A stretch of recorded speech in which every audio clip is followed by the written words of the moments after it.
I used to have the purtiest little old beagle dog you've ever seen.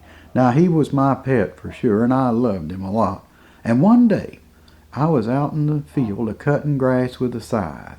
Now, you kids know what a scythe is. One of those big old long grass-cutting things with a long, sharp blade.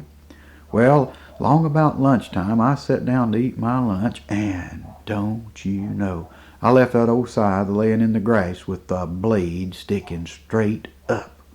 Well, I in the morning sat down to my lunch when all at once a little old brown rabbit ran by, and my dog jumped up and took off after that rabbit through the grass, and don't you know, that poor old dog ran smack into that scythe blade.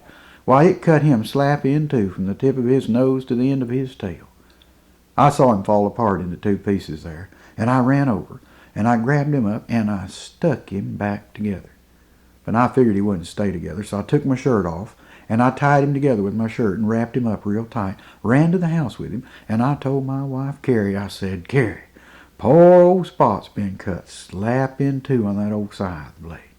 Well, Carrie said, just put him over there behind the heater in that wood box, and maybe he'll be all right.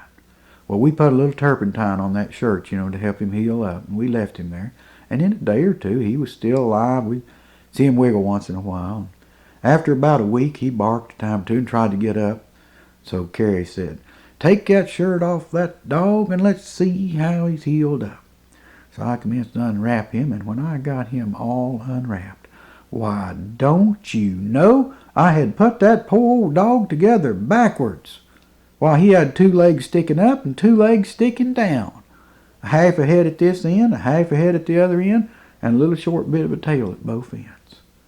But he'd healed up all right and seemed to be himself.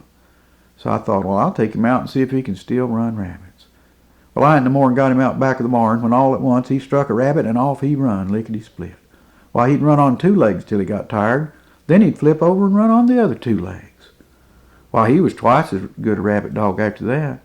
He could chase rabbits a-going and coming and bark at both ends.